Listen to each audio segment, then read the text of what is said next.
여러분, 안녕하세요. 경제적 자유를 추구하는 주식부자 주부입니다. 저와 함께 삼성전자 장기 투자로 행복한 노후를 만들어 가실 분은 구독과 좋아요, 알람 설정을 눌러주시기 바랍니다. 구독과 좋아요를 누르시면 100% 부자가 된다는 말씀을 드리고요. 불안한 노후 저와 함께 걱정 없이 날려보내시기 바랍니다. 이번 시간에는 미국발 혁신경쟁법 호재 쓰나미 오고 있습니다. 삼전은 여전히 저평가되어 있고 제대로 평가되면 게임 끝이다 라는 내용으로 이야기를 해보겠습니다. 여러분, 7월 11일 일요일 오후입니다. 날씨가 매우 화창하고 정말 무덥습니다. 집에만 있다가 너무 답답해서 사람들이 없는 한적한 곳으로 산책을 다녀왔습니다. 사람들이 많이 없어서 한적하게 사색을 하기가 참 좋은 것 같습니다. 여러분들도 여유롭게 힐링을 하시면서 오늘 하루도 즐겁게 잘 보내시기 바랍니다. 여러분들 혹시 미국 혁신 경쟁법이라고 들어보셨나요? 들어보신 분들도 있고 처음 들어보시는 분들도 있을 거라고 생각을 합니다.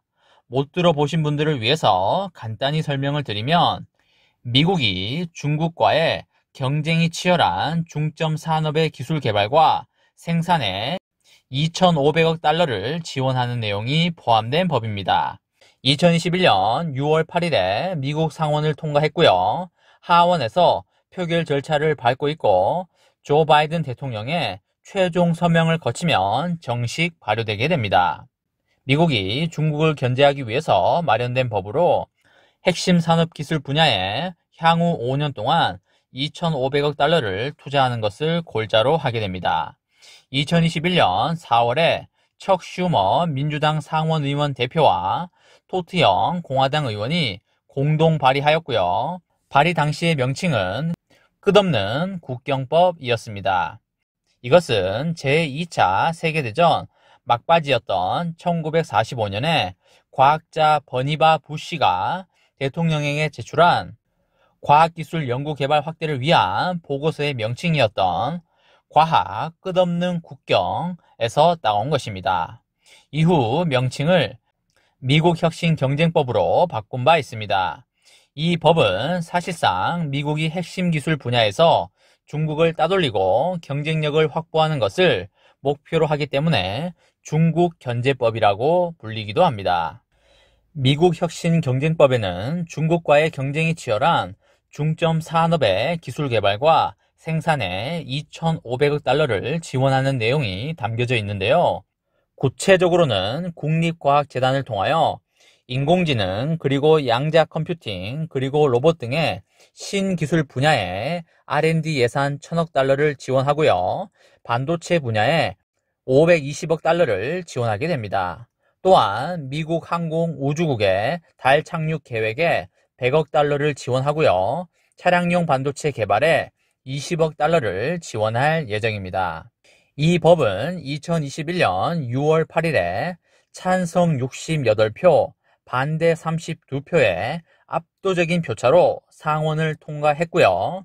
이후에 하원에서 표결 절차를 밟게 되고 그 후에 백악관에서 조 바이든 대통령의 최종 서명을 거치면 정식 발효되게 됩니다. 미국 바이든 행정부가 전 세계 반도체 공급 부족을 해결하기 위해서 우리 돈 60조 원의 예산을 투입하는 법안이 대만 TSMC와 한국의 삼성전자 그리고 미국 인텔을 최대 수혜자로 만들 것이라는 전망이 나오고 있습니다. 이번 법안의 파급 효과에 대해서 저도 많은 기대를 하고 있습니다.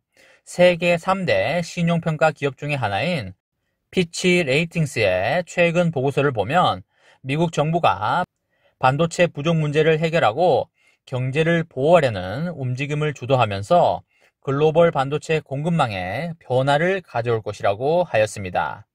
바이든 대통령은 반도체 공급망 위기를 타개하고 안정된 글로벌 반도체 소싱을 보장하기 위해서 미국 혁신 경쟁법을 승인하였고 미국 상원도 인준을 했습니다. 현재 미 하원 통과를 남겨놓고 있는 그런 상황입니다. 피치 보고서에는 TSMC와 삼성전자, 인텔이 반도체 제조에서 첨단 핵심 기술력과 시설을 보유하고 있다는 점에서 미국 혁신경쟁법에 가장 큰 수혜를 입을 것으로 보고 있습니다. 신뢰도가 엄청난 피치에서 이런 말을 했다는 것은 말하지 않아도 여러분들 다 이해하실 거라고 생각을 합니다. 보고서에 따르면 미국 혁신경쟁법이 통과되면 바이든 정부는 총 287조 원의 재원을 자국 제조 산업의 글로벌 경쟁력 강화에 투입할 예정이고요. 이 가운데 60조 정도는 미국 반도체 연구, 설계, 제조에 투자되어서 미국의 반도체 주도권을 구축하는 역할을 할 것으로 보입니다.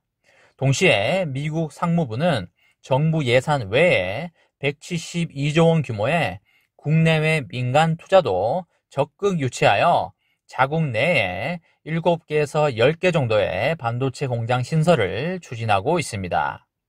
실제로 삼성전자는 170억 달러를 투자하여 미국에 새로운 5나노급 반도체 공장을 짓는다는 계획을 발표했고요. TSMC도 애리조나에 120억 달러 규모의 5나노급 반도체 공장을 건설하는 한편 추가로 5개 공장 신설도 검토 중에 있습니다. 인텔 역시 애리조나주에 200억 달러를 들여서 반도체 제조시설 2개를 확보할 예정입니다. 피치에 따르면 미국의 반도체 생산 글로벌 점유율은 1990년에 37%에서 최근에는 약 12%로 하락한 상태입니다. 현재 반도체 글로벌 공급망에서 대만의 TSMC가 전체의 55%를 차지하고 있는데요.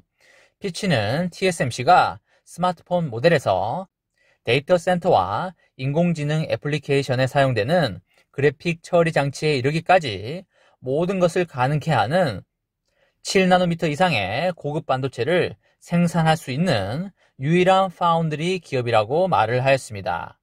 다만 TSMC의 경영이 대부분 대만에 집중되어 있어서 지진과 가뭄, 정전 같은 문제를 안고 있기 때문에 반도체 제조와 공급의 불안정성이 매우 높다고 피치는 우려하고 있습니다. 피치의 이 같은 지적은 구글의 최고 경영자를 지낸 에릭 슈미트 미국 인공지능 국가안보위원회 위원장의 발언을 통해서도 알 수가 있겠는데요. 슈미트 위원장은 미국과 중국을 비롯한 전 세계가 반도체 조달을 당분간 대만에 의존할 수밖에 없을 거라고 전망하고 있습니다.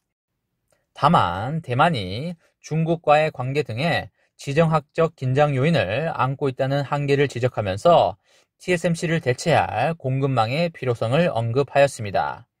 특히 슈미트 위원장은 삼성전자의 반도체 글로벌 공급망 역할을 피력하여 매우 눈길을 끌고 있습니다. 또한 슈미트 위원장은 반도체 제조 기술 분야에서 삼성전자가 굉장히 과소평가되어 있다고 말도 하였습니다. 여러분, 슈미트 위원장이 이렇게 말한 게 무엇을 의미하는 거겠습니까? 다들 잘 아실 거라고 생각합니다. 최첨단 기술이 필요한 5나노미터 반도체를 TSMC와 삼성전자로부터 공급받을 수밖에 없는 현실에서 삼성전자가 TSMC의 치우친 반도체 글로벌 공급망에 대체 능력을 보유하고 있음을 시사한 발언으로 보이고 있습니다. 삼전이 이제는 저평가를 그만 받고 제대로 된 평가를 받기를 진심으로 바라도록 하겠습니다. 이번 시간에는 미국발 혁신경쟁법 호재 쓰나미 옵니다. 3전은 여전히 저평가되어 있고요. 제대로 평가되면 게임 끝이다 라는 내용으로 이야기를 해보았습니다. 저와 함께 삼성전자 장기 투자로 행복한 미래를 만들어 가실 분은 구독과 좋아요를 누르시면 감사하겠습니다. 구독과 좋아요를 누르시면 100% 부자가 되신다는 말씀을 드리고요. 불안한 노후 저와 함께 걱정 없이 날려버리시기 바랍니다. 마지막으로 3전 대박 기원 구호외치고 마치도록 하겠습니다. 어차피 3전은 우상향이다. 어사무 가자 가자 가자 화이팅! 이번 영상은 여기까지 하겠습니다. 시청해주셔서 감사합니다.